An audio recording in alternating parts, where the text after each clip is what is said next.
ഹിമാചൽ പ്രദേശിൽ കോൺഗ്രസിൽ വീണ്ടും തകർച്ച. 6 MLA-മാരും 3 സ്വതന്ത്ര MLA-മാരും BJP-യിൽ ചേർന്നിരിക്കുകയാണ്. കഴിഞ്ഞ മാസം നടന്ന രാജ്യസഭാ തെരഞ്ഞെടുപ്പിൽ BJP സ്ഥാനാർത്ഥിക്ക് അനുകൂലമായി വോട്ട് ചെയ്ത 9 പേരും ഇന്ന് ഡൽഹിയിൽ വെച്ച് നടന്ന ചടങ്ങിൽ BJP-യിൽ അംഗത്വം സ്വീകരിച്ചു കഴിഞ്ഞു. രജീന്ദർ റാണ, സുധീർ ശർമ്മ, ഇന്ദർ ദത്ത്, ലത്തൻ പാൽ, ദേവേന്ദർ കുമാർ ഭൂട്ടോ, രവി ഠാക്കൂർ, ചൈതന്യ ശർമ്മ എന്നീ കോൺഗ്രസ് അംഗങ്ങളാണ് BJP-യിൽ ചേർന്നത്.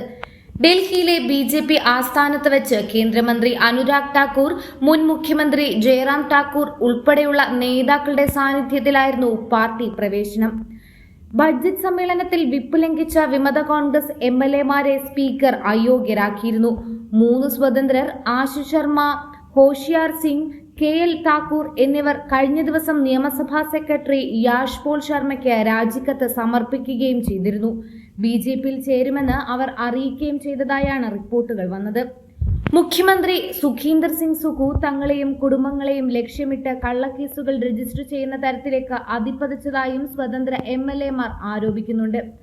6 കോൺഗ്രസ് MLA-മാരെ അയോഗ്യരാക്കിയതോടെ 68-അംഗ നിയമസഭയിൽ സ്പീക്കർ ഉൾപ്പെടെ ഭരണകക്ഷിയായ കോൺഗ്രസിന്റെ അംഗബലം 40-ൽ നിന്ന് 34-ആയി കുറഞ്ഞു.